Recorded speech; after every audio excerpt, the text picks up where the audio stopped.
Now the 10th hole is very similar to the 9th hole, but goes in the opposite direction.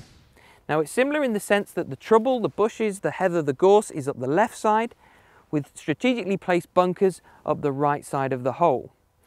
Now I've managed to slightly turn my drive over here, some might call it a hook, and I found myself with a tricky lie.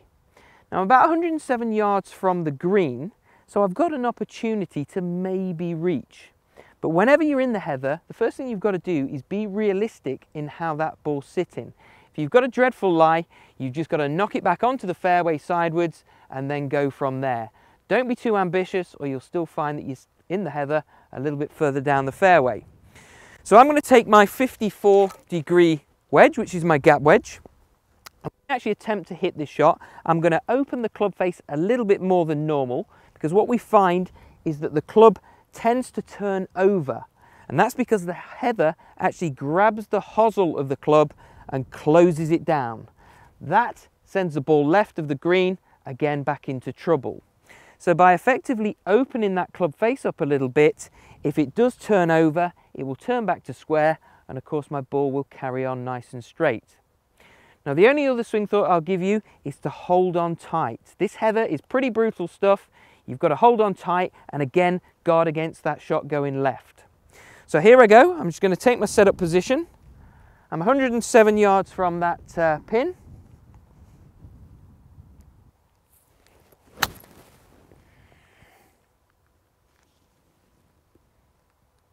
So I hit that, it came out quite nicely actually. It's landed on the front of the green, but because it was in the heather, it's released forward. And again, that's something that you might want to bear in mind. It's on the green, I've taken my punishment, I've got away with it.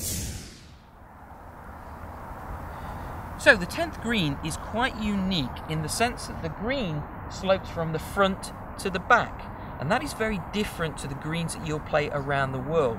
They tend to slope back to front to help hold your approach shots into the green.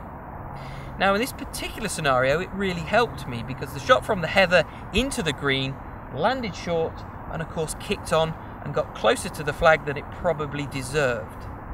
Now I have got a chance here for birdie, maybe a lucky one let's call it. I'm going to have a look and I can see it's right to left and of course a little bit down that hill.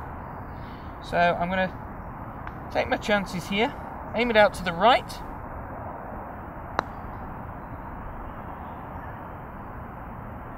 It's not come all the way back and it was a little bit short, a little bit lame, but nevertheless, having been in trouble off the tee, at one point I didn't even think I was going to find my golf ball, to tap that in for a par. I'm thanking my lucky stars and I'm moving on to the next hole.